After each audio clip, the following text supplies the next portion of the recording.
Tractor trolley को लेकर Allahabad high court के 14 मार्च 2024 को राज्य सरकार को दिए गए आदेश की ट्रैक्टर ट्राली का उपयोग केवल कृषि कार्यों में होगा। इस संबंध में इलाहाबाद हाई कोर्ट ने परिवहन विभाग को कानून बनाए जाने के निर्देश देते हुए कहा कि ट्रैक्टर ट्रालियों से ईंट, बालू, खनन एवं अन्य कार्यों में इस्तेमाल किए जाने से ढुलाई के दौरान लगातार दुर्घटनाएं हो रही है।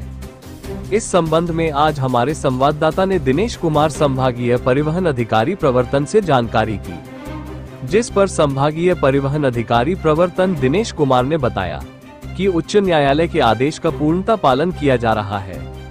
संभागीय परिवहन अधिकारी प्रवर्तन दिनेश कुमार ने बताया कि वित्तीय वर्ष 2024-25 में ट्रैक्टर ट्राली के विरुद्ध जो कार्रवाई की गई है उसमें जनपद बरेली में 107 चालान ट्रैक्टर ट्रालियों के किए गए हैं व 84 ट्रैक्टर ट्रालियों को बंद किया गया।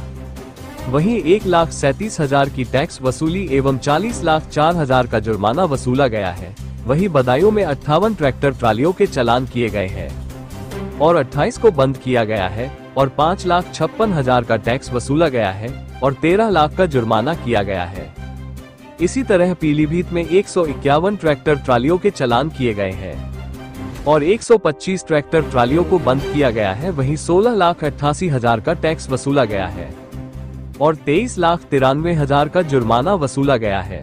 वहीं जनपद शाहजहांपुर में 45 ट्रैक्टर ट्रालियों के चालान किए गए हैं और 23 ट्रैक्टर ट्रालियों को बंद किया गया है और 4,30,000 का टैक्स जमा कराया गया है। वहीं 10,35,000 का जुर्माना भी वसूला गया है।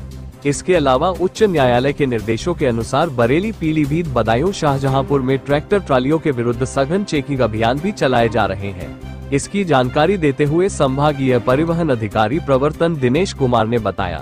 बरेली से मुस्तकीम मंसूरी की रिपोर्ट। सर, लगातार ट्रैक्टर ट्रालियों से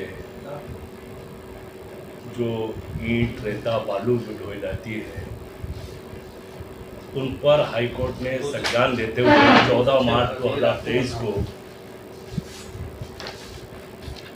एक आदेश जारी किया था और जिसमें परिवहन विभाग को ये निर्देश दिया गया था कि इस पर संज्ञान लेते हुए तत्काल इन पर कार्रवाई की जाए।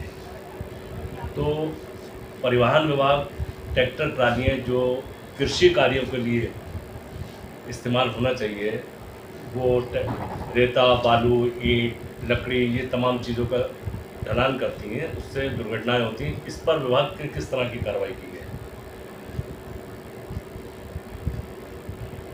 जो माननीय उच्च न्यायालय ने निर्देश दिए हैं उसके क्रम में हमारे मुख्यालय द्वारा निर्देश जारी किए गए हैं और जो प्रवर्तन दल हैं हमारे जनपद के और पूरे संभाग के, उसमें ऐसे ट्रैक्टर ट्रॉली जो कृषि कार्य में पंजीकृत हैं लेकिन व्यवसायिक कार्य कर रहे हैं, जैसे किसी में ईंट है, मिट्टी भी है, सीमेंट है, इस तरह की चीज़ें, तो ऐसे ट्रैक्टर ट्रॉली के विरुद्ध हम लोग निरंतर कार्रवाई कर रहे हैं। और इस वित्तीय वर्ष में अप्रैल और मई 2 महीने में 86 ऐसे ट्रैक्टर ट्रॉली के विरुद्ध चालान की कार्रवाई की गई है, इसमें 70 बंद किए गए हैं और 6,50,000 कर वसूला गया है और 20 लाख से ऊपर जुर्माना लगाया गया है। उसके अलावा जो नियमावली बनाई गई है विभाग द्वारा, उसके क्रम में जो ट्रैक्टर ट्रॉली पंजीकृत कराना चाहेगा व्यवसाय कार्य में व्यवसाय पंजीकृत कराई जाएगी और ऐसे वाहनों पर निरंतर अभियान चलाकर कार्रवाई की जाएगी। 2024 से अब तक 1 वर्ष से अधिक में अपने यहाँ ऐसे लोगों को नोटिस दिए गए हैं या डायरेक्ट कार्रवाई की गई है? नहीं, जो हम लोग नोटिस नहीं दिए हैं। हमारे जो प्रवर्तन दल हैं उन्होंने सड़क पर जब चेकिंग करते हैं, ऐसा कोई वाहन अगर मिलता है उनको लगता है कि कृषि कार्य डाटा रहता है, तो उनके विरुद्ध पकड़कर चालान किए गए हैं और जब्त भी किया गया, उनको कानून किया गया। ठीक इसी तरह जो शहर में तिपहिया रिक्शा चल रहे हैं, जो कि मोटरसाइकिलें और स्कूटी के इंजन वगैरह लगा करके बना रहे हैं, इसमें भी अधिकतर ऐसे रिक्शा देखे गए हैं जो कि अवैध तरीके से हैं, जो कबाड़ियों के से ख़रीदे जाते हैं, जो कि कटना चाहिए, उनका इस्तेमाल सड़कों पर हो रहा है सामान ढोने के लिए, उनके लिए विभाग किस तरह की कार्रवाई कर रहा है? इसमें पूरे महीने बहुत बड़ा अभियान चलाया गया था मई के महीने में। और जनपद बरेली एक ऐसा जनपद है जहाँ पे पुलिस और परिवहन विभाग दोनों विभाग ने मिलकर 1000 से अधिक ऐसी गाड़ी पकड़ी जो इलीगली मैन्युफैक्चर्ड थी, और उनको जब्त किया गया। उनकी डिसमेंटल की कार्रवाई की जा रही है। तो उनको डिसमेंटल करके ही छोड़ा जा रहा है, उनको छोड़ा नहीं जा रहा, उनको जब्त है हम लोग।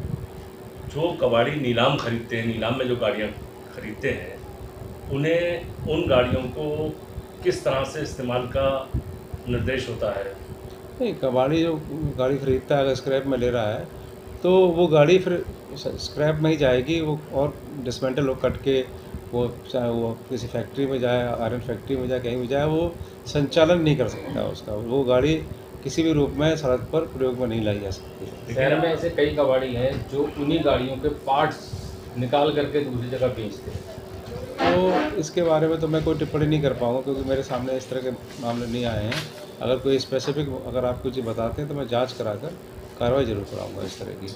अगर वो कोई भी स्क्रैपर है इस तरह की कार्रवाई कर रहा है वो तो नियमभूत तरीके से है, क्योंकि वो स्क्रैप में वाहन खरीदा गया है तो स्क्रैप में जाएगा वो। तो वो क्या कर रहा है, पार्ट्स बेच रहा है क्या, उसके बारे में मैं कोई टिप्पणी नहीं कर पाऊँगा।